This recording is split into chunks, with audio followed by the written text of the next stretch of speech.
మైవి3 group సభ్యులందరికీ నా నమస్కారం.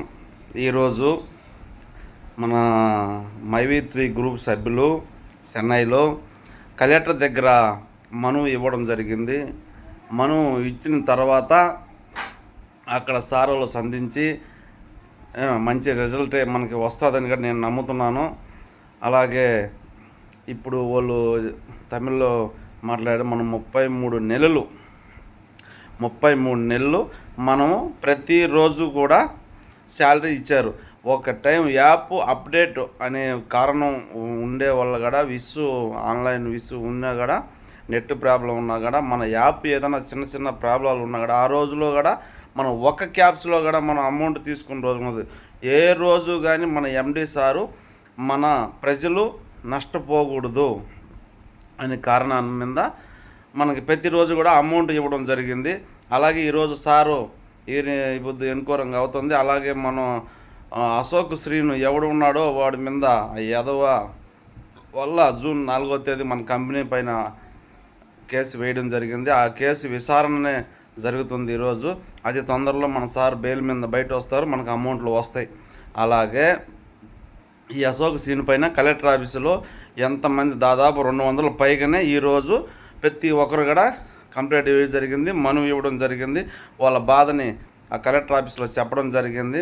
అన్ని పేపర్లు కూడా సారోలు స్వీకరించారు. అక్కడ తర్వాత ఆ అశోక్ సీన్ అనేవాడు ఎవడైతే ఉన్నాడైతే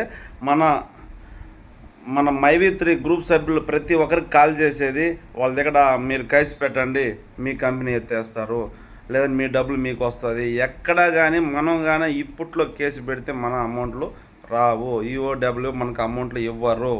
ఓకే, మన కంపెనీయే మనకు అమౌంట్లు ఇవ్వాలి. ఇది 100% మన కంపెనీ మనకి ఇస్తుంది. అర్థమైందా? ప్రతి ఒక్కరు అర్థం చేసుకోండి. అతి తొందరలోనే మనకు అందరికి కూడా అమౌంట్ సెటిల్ అవుతుంది. అందరూ కంపెనీ తరపునే పోరాడతారు. మన ప్రజలు అయితే మన మైవి3 ప్రజలు ప్రతి ఒక్కరు కూడా ఎక్కడ కానీ నష్టపోరు. ఇది 100% గ్యారంటీ. అమౌంట్లు వస్తాయి. చాలామంది అడుగుతున్నారు, అన్న నేను పర్చేజ్ చేశాను కానీ ఇంతవరకు వారం శాలరీ కూడా నేను తీయలేదు అని అడుగుతున్నారు. వాళ్ళకి కూడా తొందరలోనే పడతాయి అమౌంట్. ఎవరైతే దిగులు పడాలని అవసరం లేదు. ఇప్పుడు వాళ్ళు అక్కడ మాట్లాడిన వీడియో తమిళ్లో నేను 1-2 మిస్ అయినా ఇప్పుడు మీరు వినండి. వినిన తర్వాత నేను వీడియో పెడతాను. சுந்தரி, நான் கணபதிபாளையத்துலேருந்து வரேங்க. நான் மைவி3 மேலே அசோக் ஸ்ரீநிதி என்பவர் பாட்டாளி மக்கள் கட்சி செயலாளர் அசோக் ஸ்ரீநிதி மேலே நாங்கள் கலெக்டர்கிட்ட மனு கொடுக்க வந்தோம். நாங்கள் மைவி3 ஆட்ஸ் வந்து ஒரு 33 மாதமாக செயல்பட்டு கொண்டு இருக்கிறது. அதில் வந்து 75 லட்சம் மக்கள் உறுப்பினர்கள் அதில் இருக்கிறாங்க. இதில் வந்து பிளான் பார்த்தீங்கன்னா 5 ரூபாயிலேருந்து 1800 ரூபா விளம்பரம் பார்த்தா இன்கம் வருங்க. அதில் ஒரு நாளைக்கு பர் டே நான் 1800 ரூபா வாங்குகிறேன். மாதம் 54,000 எனக்கு கம்பெனி கொடுக்குதுங்க. இந்த மாதிரி 75 லட்சம் மக்கள் உறுப்பினர்கள் இதில் இருக்கிறாங்க. அது வந்து ஃபஸ்ட்டு ஸ்டார்டிங் பார்த்தீங்கன்னா சிஎம், ஓஎம், பிஎம், டிஎம், அப்புறம் சிஎம் பிளான்னா சிஎம் பிளானில் இருக்கிறேன். அதில் கம்பெனியோட ப்ராடக்ட் பார்த்தீங்கன்னா கேப்சூல். அந்த கேப்சூலில் பர்ச்சேஸ் பண்ணால் ஒரு நாளைக்கு 480 ரூபாயிலேருந்து பெரிய அமௌண்ட்டு கொடுக்குதுங்க கம்பெனி. அந்த மாதிரி கொடுக்குறதுல அந்த மெடிசின் வந்து ஹெல்த் ப்ராடக்ட்டு தாங்க, ஃபுட் சப்ளிமெண்ட்டு. அது ரொம்ப நல்ல ப்ராடக்ட்டு. எங்களுக்கு பிடிச்சது, நாங்கள் பர்ச்சேஸ் பண்ணோம். அந்த பர்ச்சேஸ் பண்ணதுனால எங்களுக்கு டெய்லி இன்கம் கொடுக்குது. அந்த விளம்பரம் பார்க்கறதுனால கம்பெனியோட ஓன் ப்ராடக்ட் பற்றி தான் அதில் விளம்பரமாக வருது. அதனால் கம்பெனி நேர்மையாக செயல்பட்டு கொண்டு இருக்குது.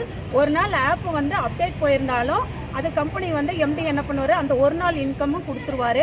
யாருடைய வாழ்வாதாரமும் பாதிக்கக்கூடாதுன்ட்டு அவர் எல்லாருக்கும் அமௌண்ட்டு கொடுத்துருவாருங்க சார். அந்த மாதிரி தான் ஒரு 33 மாதமாக இந்த கம்பெனி செயல்பட்டு இருக்குது.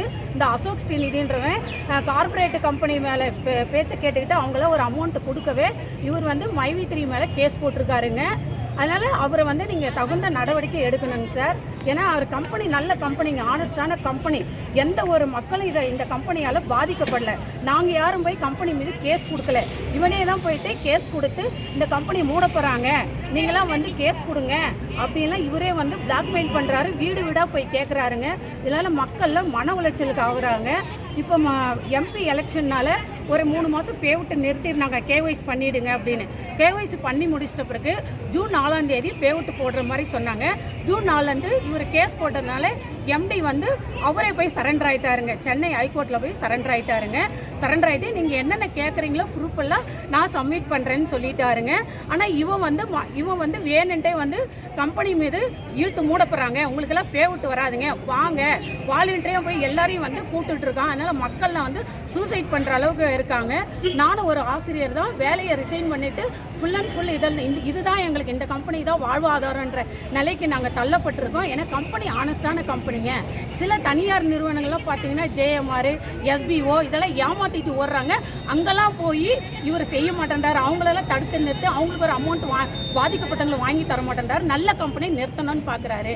ఏనా ఇప్పుడు ఆ వీడియో మొత్తం విన్నారు కదా.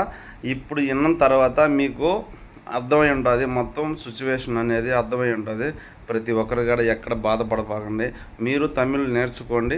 అక్కడ చెప్పేది మీకు అర్థం అవుతుంది. 1, 2 అక్కడ ఏం జరిగిందనేసి మేడం మాట్లాడుతూ ఉంది.